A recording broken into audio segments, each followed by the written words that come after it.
So dear student, good morning and welcome to today's class.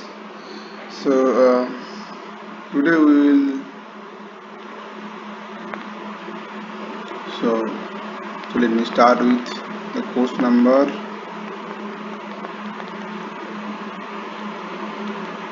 Algebra, and this is the lecture number 10. Lecture number 10. Okay. So yeah, so there are many things we already discussed, and there are few things probably I missed.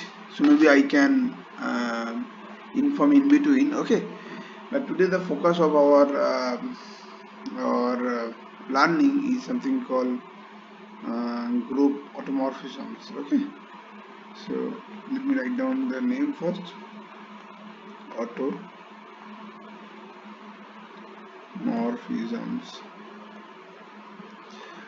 So my the goal of our I told you last live session that we will learn Silos theorem, but before that I need to discuss about automorphisms because this will gives you lots of applications when you learn Silos theorem. Okay, so what do you mean by an automorphism of a group? So let me define it properly. Let G be a group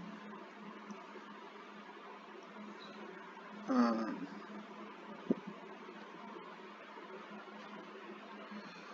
um, an automorphism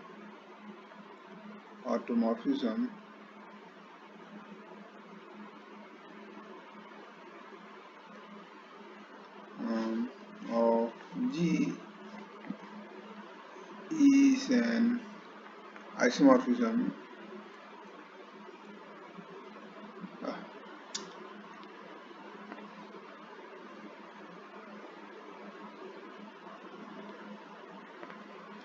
isomorphism of G to G. Okay, so what does that mean? That means if you have isomorphism from G to G,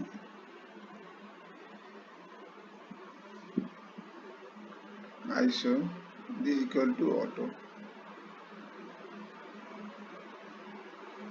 automorphism. See, this involves this double arrow means the onto, and this means 1 1. Okay, so what I said that this is 1 1 onto homomorphism, which is isomorphism.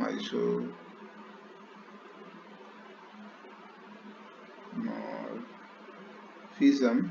Okay, and that is nothing but automorphism, right? So isomorphism means it can be between any two groups. When both the groups are same, then it becomes automorphisms. Okay, this is called automorphism. And so the example, so there are like obviously you can define automorphism on that identity map. So identity map from G to G is an automorphism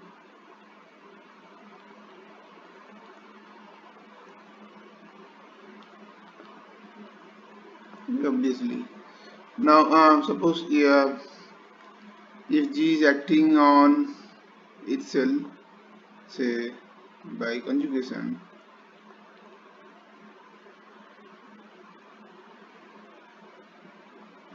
then what happens? Then you know that then you have a map, you have a box, then you have a then we have a permutation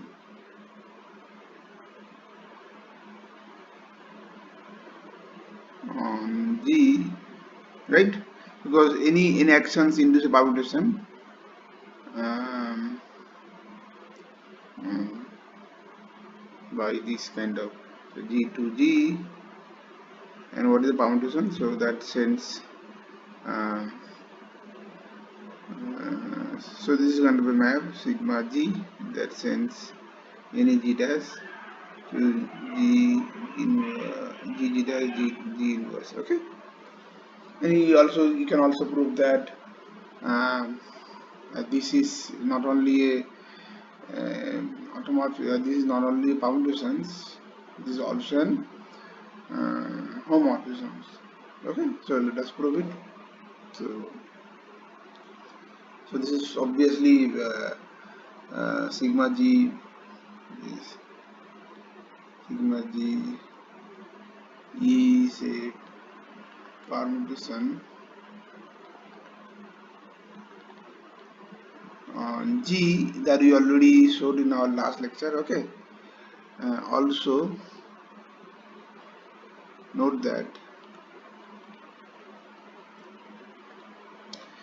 um, um, sigma G uh, is a homomorphism, right? Homomorphism. How we can show this homomorphism? So you start with sigma G of G1 G2. Okay, now you see that G1 G2 map to G1 G2 and then G1 G inverse, right? And this you can write down as G1 G inverse and G2 G inverse, right? And then you just use associative property, then you will have G1 G inverse and G2 G inverse, right? And now so that gives you that this is nothing but so remember this is kind of sigma G of G1 and which is okay, so how do I say mm,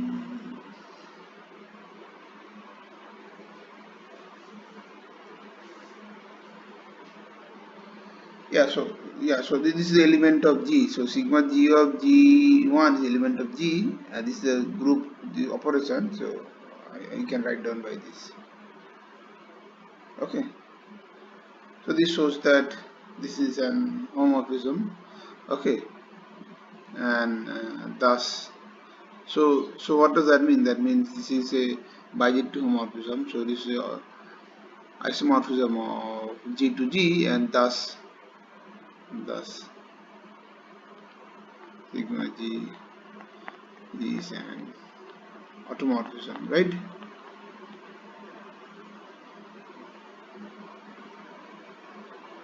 Of automorphism on G. Okay, and this type of automorphism are called actually inner automorphism, like which are induced from the action. So these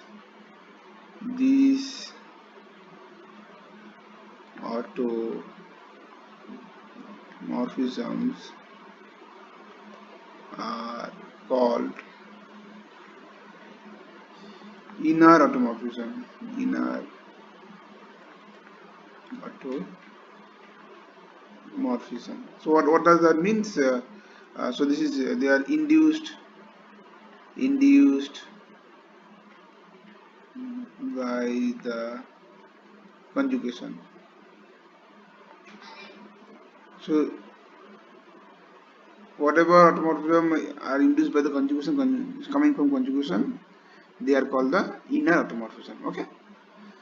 Okay, so now let me just define this kind of automorphism in more general setup, and then it will be whatever I am discussing. It will be special case. So let me just define example 3 more general setup. Okay, so now suppose I have a group G and I have a subgroup which is normal subgroup of G. Okay, yeah. So then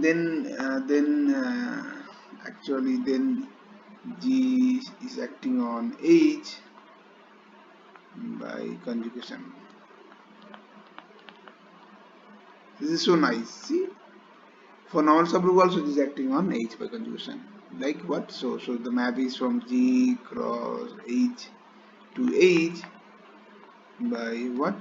So you're taking g comma age and sending it to g dot age, which is the group actions, and it is defined by g age g inverse, right? Now you see that age is a normal subgroup, so g age g inverse is always belongs to age. So this map is um, defined, and also well defined map you can easily check. Okay, this is on point, so you easily check this well defined map. Okay, so this is a well defined map from g equals h to h, and you can also check that this satisfy uh, both property number 1 and 2, because 1 dot h is nothing but 1 h 1 inverse h, and if you have two elements g1 g2 and dot h, that is nothing but g1 g2 h g1 g2 inverse, and hence you can just, so a b inverse is b inverse a inverse, right? So you can break it into like this: g1 of g2h g2 inverse and then g1 inverse. You understood it? And then you see that the inside part is what? The inside part is nothing but g1 into g2 dot h, and then g1 inverse, okay. Yeah, this is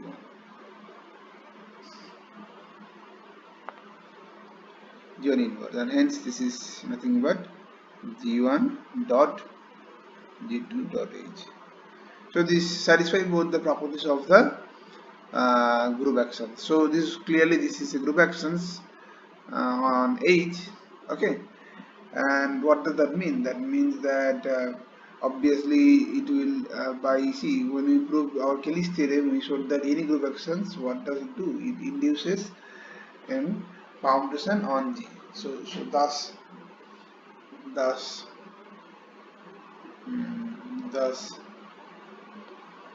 um, this action um, will induce will induce a permutation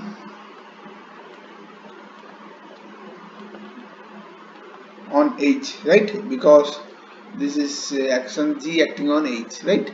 So what is that? So this is the map, say for example in terms of phi G. Phi G is a map from H to H by, you can write down that phi G of H is nothing but G dot H, which is nothing but G H G inverse. Clear? Then clearly this is the permutation, right? If you don't know how to prove 1 1, so let me also give proof 1 1 on 2. Okay, so yeah, so how do you prove the injective property? Injective. So injective property, how do you prove it? So you start with um, phi g of h1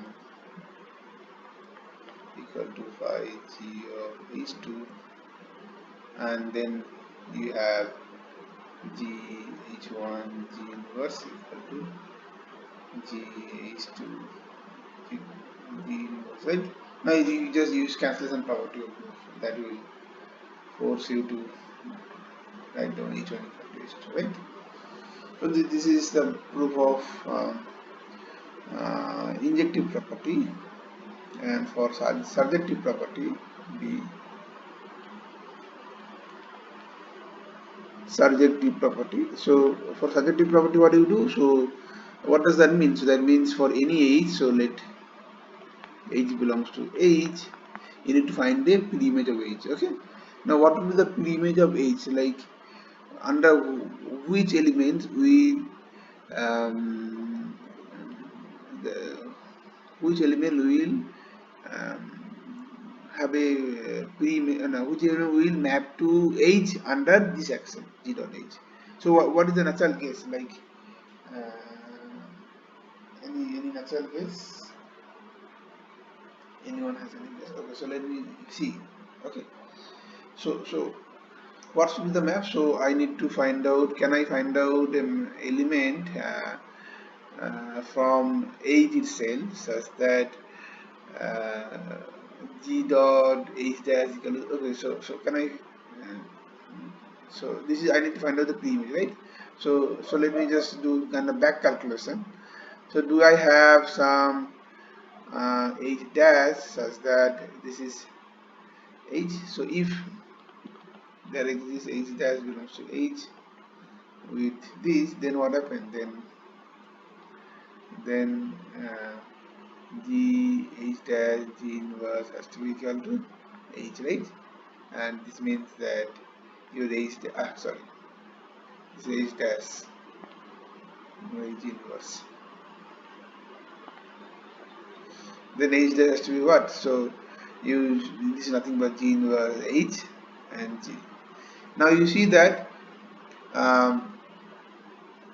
g inverse h, this also belongs to h, as h is a normal subgroup of g, and hence you can find out the h dash of which is this. So thus phi g of g inverse g is image is h. Okay, and g inverse h g is again an element of h. Okay, so this map is on to clear. So that so the foundation is clear. So we don't have any doubt that this the group actions of h on g's induce a permutation on h. Okay, so now you know that whenever you have a permutation, then what you have, so we can define obviously something called the representation. You remember that permutation representation we define. But here the interesting part is that, yeah, so not only that permutation. Okay, let me also say that. So claim also. So this is claim number one. Now claim number two also I need to tell that this phi g it's foundation also, right? So now I need to show that phi g is also a homomorphism. Homomorphism. Now how to prove homomorphism? This is a simple proof. So phi g from h to h, right? So this is from h to h, and so you start with phi g of some h1, h2, and then you check that this is nothing but by definition g dot h1 h2, which is nothing but g h1 h2 and g inverse, right? Now again I am just inserting g, so I can write down this is g h1 g inverse and g, this is identity, so just involve identity here, h2 g inverse, right? And again I can use the associative property, so that will tells me this is nothing but this and g h2 g inverse, right? And now you see that this part is what? This part is nothing but image of h1 under phi g, and this is image of h2 under phi g. Okay, so thus phi g is a homomorphism, right? So this is the proof. So what does that mean? That means phi g and homomorphism, which is the adjective, so phi g and isomorphism on h, and thus this phi g is an automorphism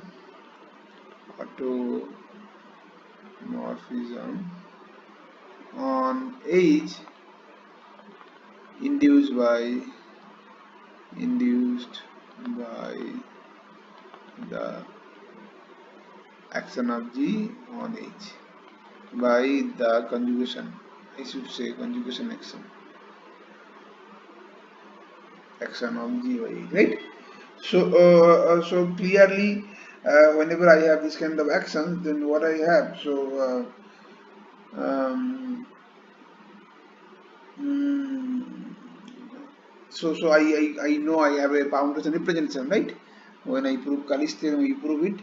But here it is more nice actually, because here we have a boundless representation from G to this symmetric group on H.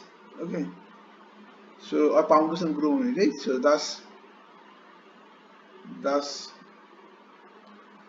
uh, uh, we have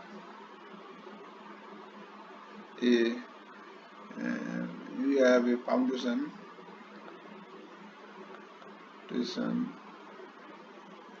representation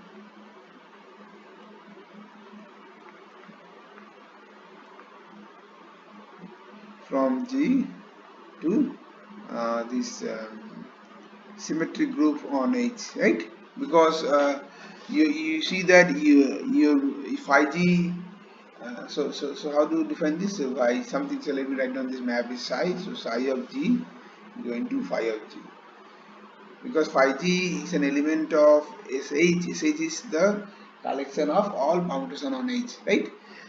And not only that, under composition that becomes a group, and phi G is also automorphism. So you can say the more thing actually. So you can say that uh, so this map actually is going to a subgroup of SH. Okay, so okay so you can say G is mapped to something called, let me write down this symbol, out H. Out H means automorphism group of H, and this is also subgroup of SH. Okay, so this is automorphism group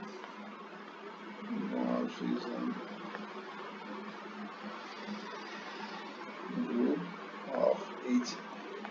Okay, so what does that mean? So if you collect all, so this is what? So automorphism is what? So this is collection of collection of all automorphism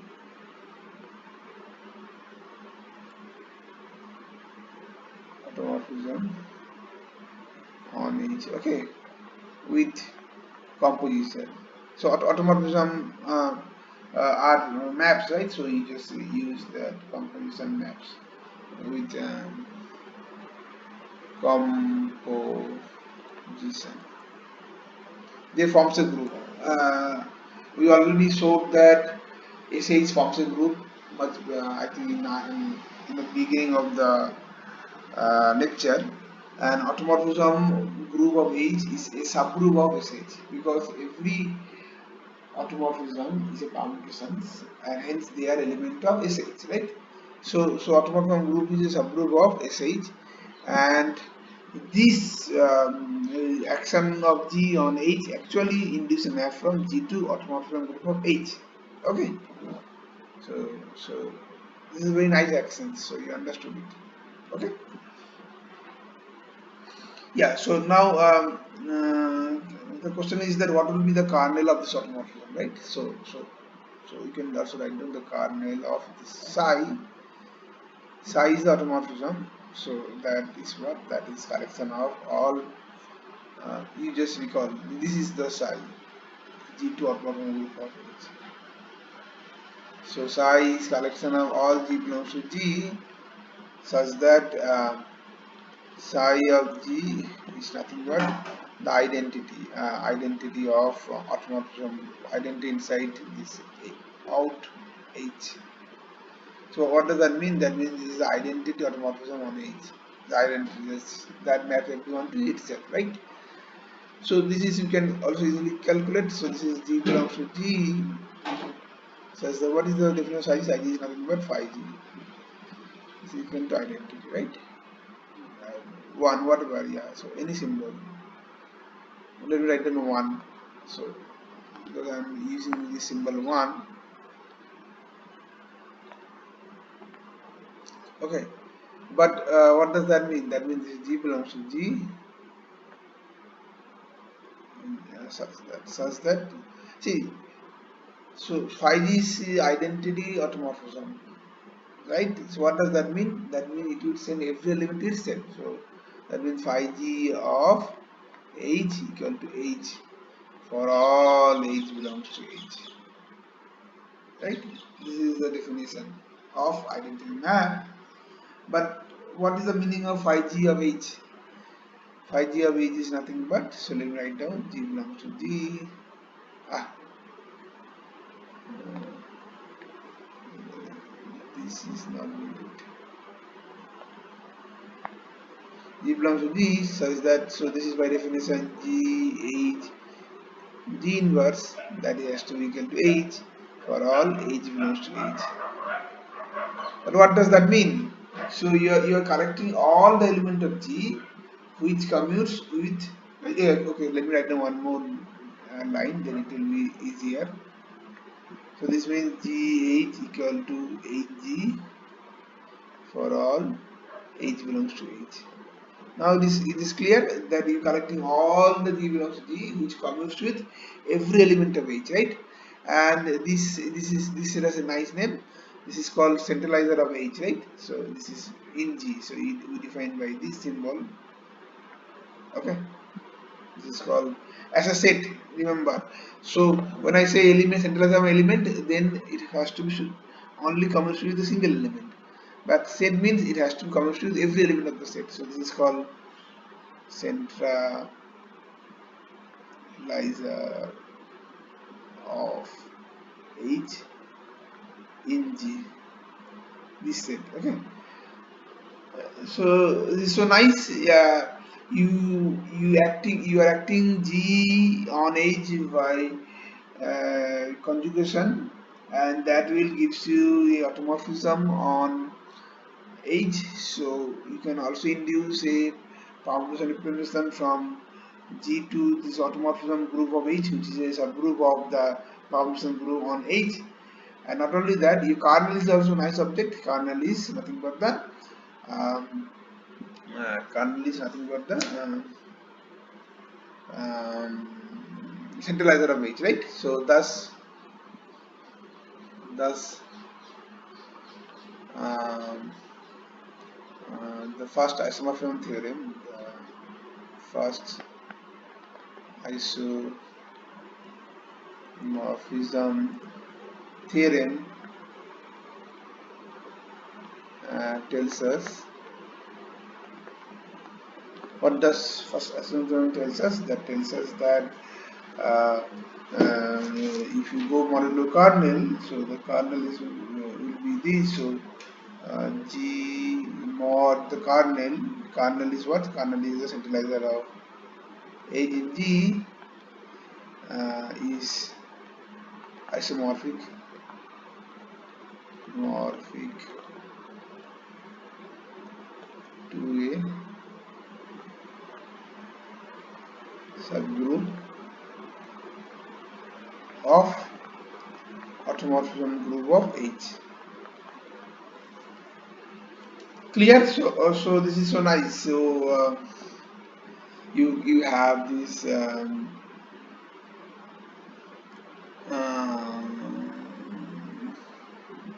you have a nice actually map. You have a nice object that is a question group is sitting inside.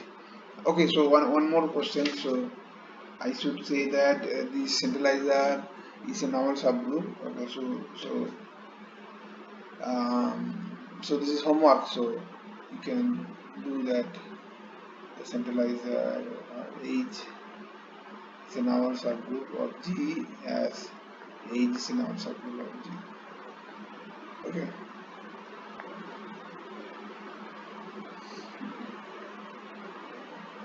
So you can talk about this question group G mod centralizer of age. Okay. What about the converse? You think about the converse, like is if and only or not, whatever. Okay. So think about this question. Okay. So the immediate corollary, what we can find out the corollary.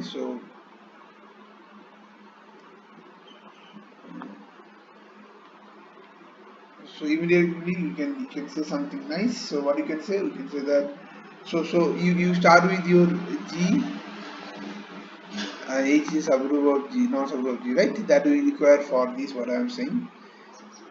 So you choose G equal to G, H equal to G itself. What does that mean? That means uh, G is acting on G by conjugation. Okay, clear, and hence we have a uh, permutation representation.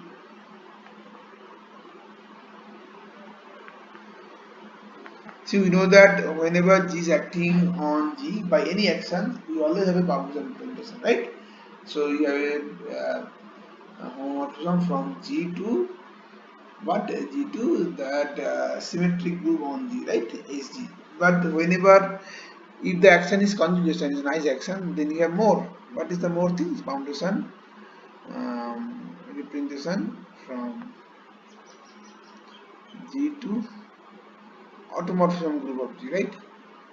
We just check that the map is from this G to automorphism group of H. Now, if I choose H is the full subgroup G, then it will be the map from G to automorphism group of G itself, right?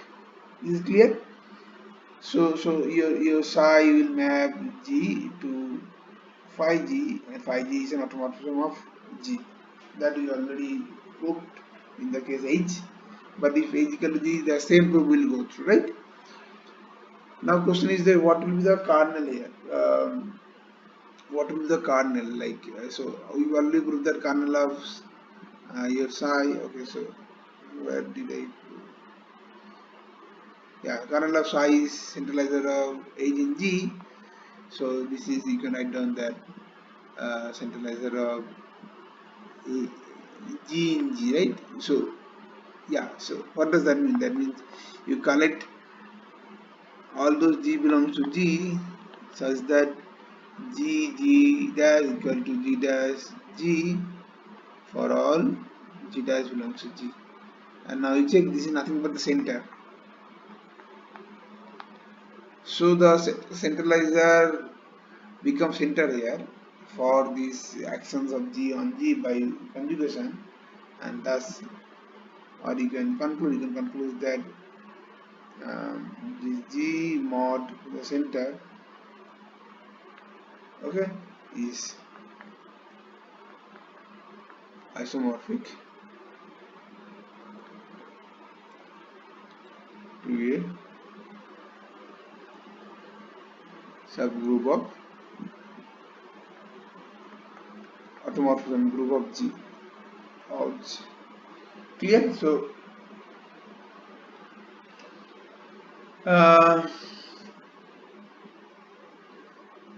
yeah, so we can say a little bit more what type of subgroup. So you can just easily check that these automorphisms are is nothing but induced by the conjugation, and this automorphism we call isomorphism, right?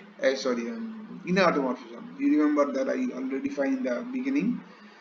So this is actually a what happened? Yes. So actually, so this subgroup we call G mod center is isomorphic to INNG, which is a subgroup of G. So what is ING? So this INNG is the collection of inner automorphism of G, and that inner automorphism also forms a subgroup. So he just proved that this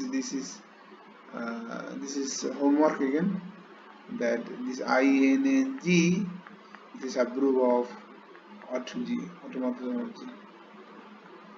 Whenever I am giving some homework, I am expecting that you should do it at your homes so that you should clear your doubts. Okay. So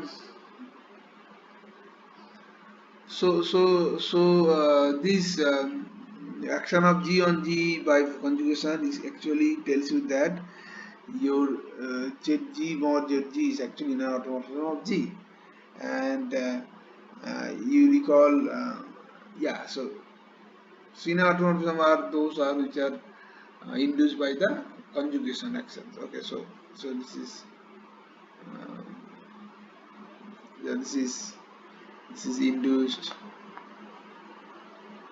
from conjugation. The inner automorphism, right?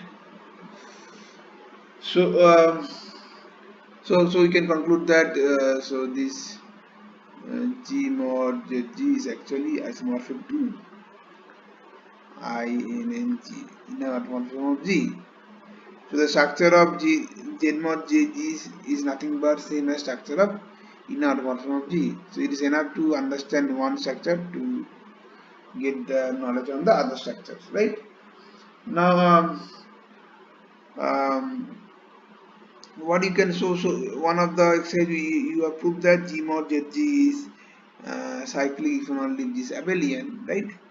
So same thing you can ask that I mean you can easily prove that G is abelian if and only automorphism of G is cyclic. So this is corollary again. G is abelian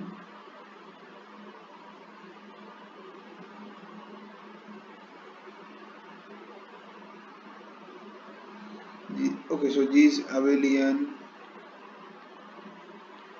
if and only what you know G mod G cyclic is cyclic, right? But something more is true actually. When G is abelian, then Z is itself G. So, but again, uh, uh,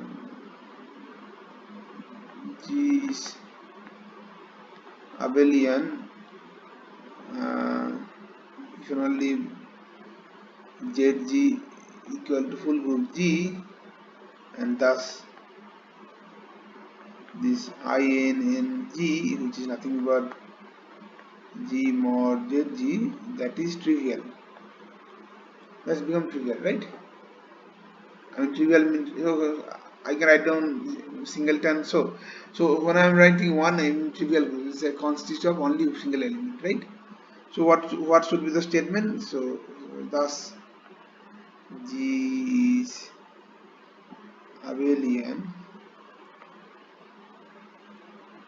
if and only if IFF means if and only if the inner automorphism group is trivial. This is the statement. Clear? So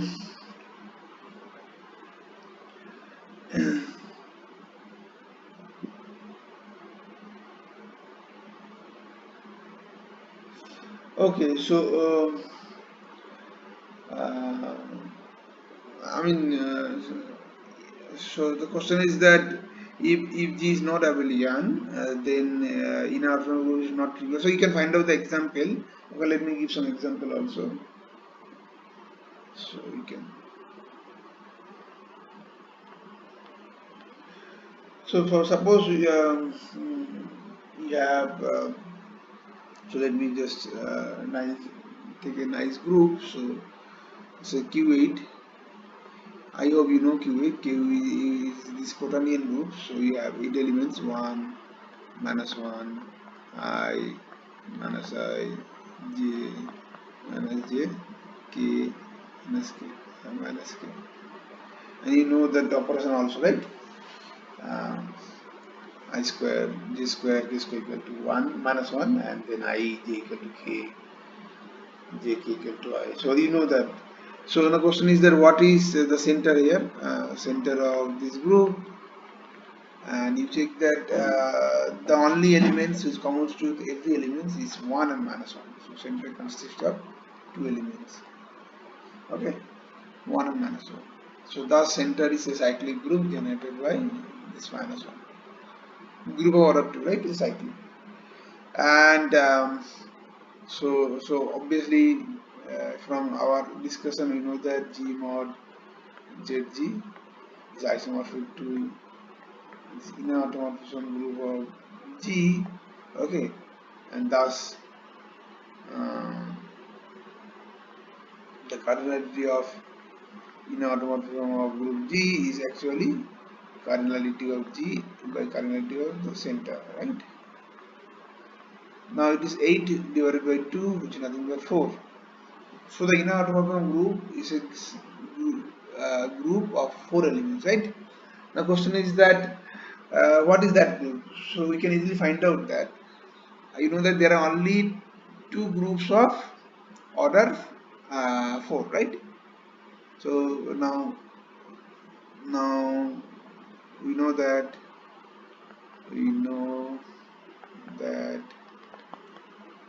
there are only two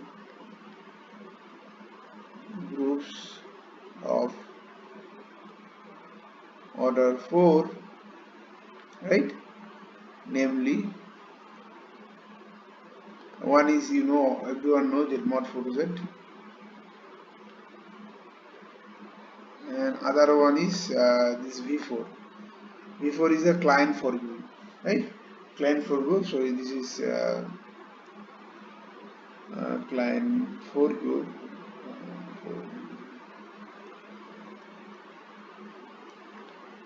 Okay, so I did not discuss what is a direct product of groups, so I am not writing in the direct product form. You have a direct product form also. So what is client for group? Client for group is having 4 elements, 1, C, B, and C, and obviously this is abelian group because order 4 groups are abelian. You know that P square group are abelian. So this is all order 2. So A square equal to identity, B square equal to identity, C square equal to identity, and then AB operation maps to C, and BC maps to AB, and BA all are same actually. BC equal to A and those things, right? So this is a order 4 group, and this is cyclic group. So this is cyclic, right? So one question is that can in an automorphism group this IN can be Z mod 4Z or not? So if this INN of Q8 equal to Z mod 4Z, I mean equal to isomorphic to Z mod 4Z, then what happens? Then this is also same or isomorphic to G mod ZG, right? G is my Q8. So if this is the cyclic, then G mod so the cyclic, and this implies G is abelian,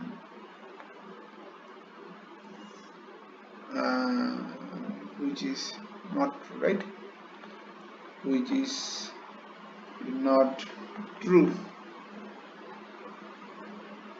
as Q8 is not abelian.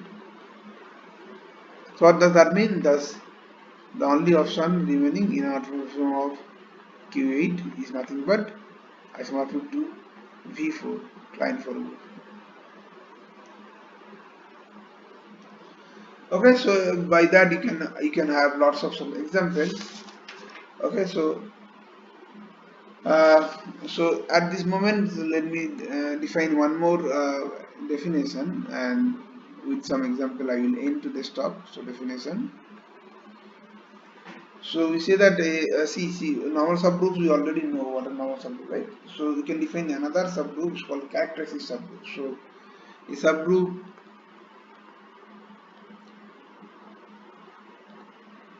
say H of G is called a characteristic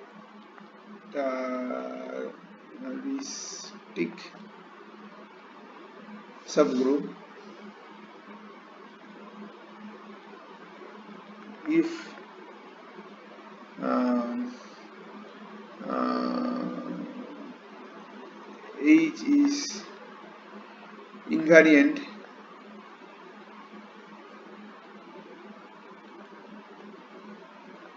under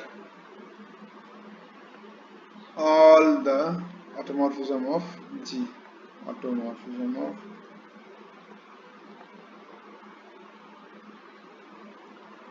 what does that mean? That means if you choose any automorphism, let's say that is for all say phi from belongs to automorphism of G, you choose any phi, you see that phi of H equal to H. So phi maps H to H itself. Okay. Clear? So this is invariant. So it doesn't matter which automorphism you choose. Okay. And in this case, we write down that H is H cat G. H cat G means H is a characteristic subgroup of G. Okay. H cat G. This is a notation. So the question is that the natural question which comes in our mind, that what is the difference between the characteristic subgroup and the normal subgroups? Okay. And immediately you can have properties or proposition or whatever you write down. Proposition one, that characteristic subgroups are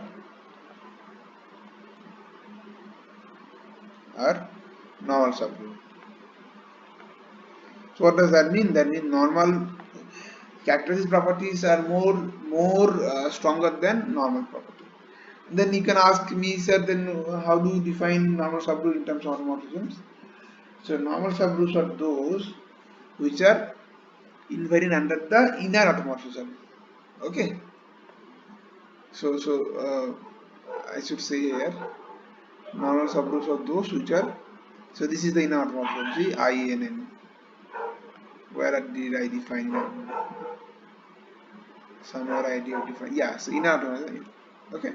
So if H is invariant under all the inner automorphisms, then H is called a normal subgroup. Actually, H is equivalent to normal subgroup. And if it is invariant under all the automorphism, then it becomes characteristics. Okay.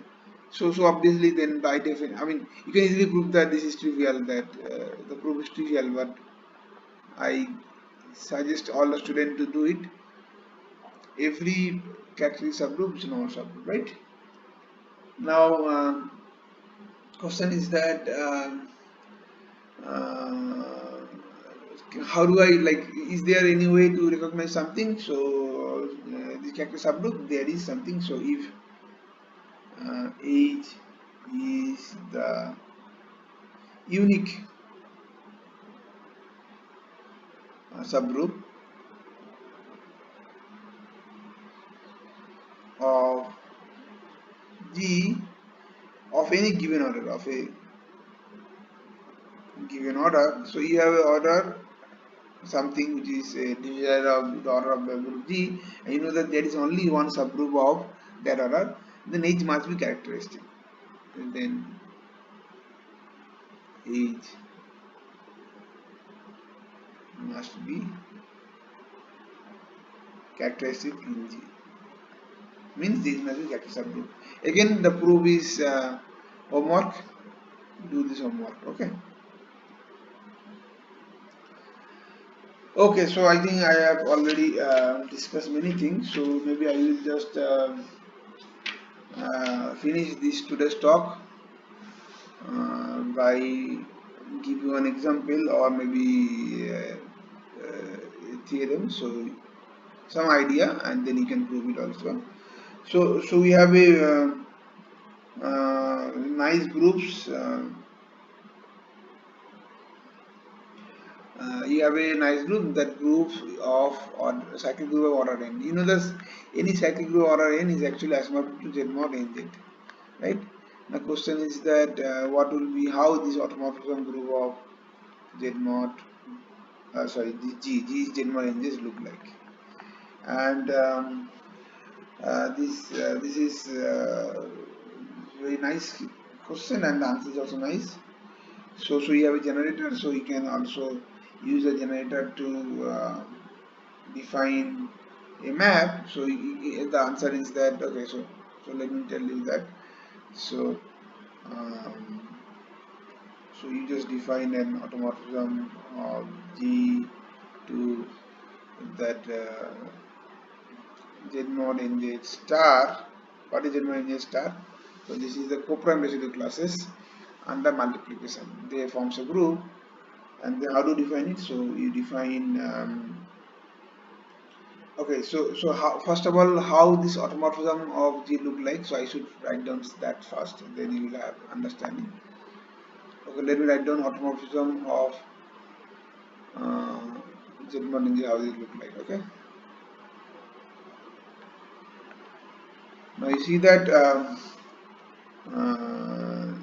so suppose this is a generator, you choose a generator, say whatever, say X, say G, it doesn't matter, whatever you choose, and then you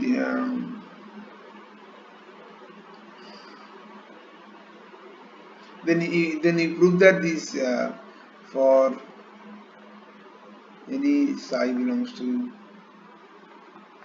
automorphism group of G, the psi is nothing but actually of the form um,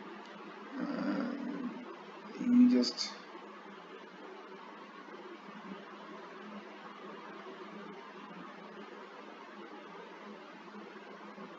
so yeah, so your psi mapping to G2 itself, right? So it has to be another power, so something A, right? That belongs to G. Where G is cyclic, every image of, if you choose a psi, it's a map from G to G, okay, the image will be again generated by G, so you can write down that phi equal to G, and your this A is actually something nice. So whatever, so we can write down that some nice A, and then these maps we generally define by psi of A.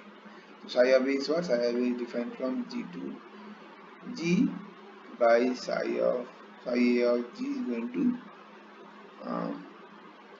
G power A. Okay, and you can check this is an automorphism on G. Okay, so this is an element of automorphism group of G, and you can define the map from or G to Z mod nz star. How to define? You define the map, say phi of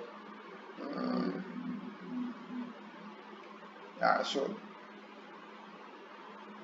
what does that phi do? So phi is take a automorphisms, say what was my symbol? So my symbol was psi A, and it maps to A mod n. Okay, so now you can easily check that this A mod n is an element of Z mod nz star. This is also co-prime. So here you can easily check that this A has to be co-prime with the order of the group, which is n. This is easily you can check it. Just you use Bézout lemma to conclude. Okay. So and then you check that this phi is and So this is easily you can take an isomorphism. Isomorphism. Okay,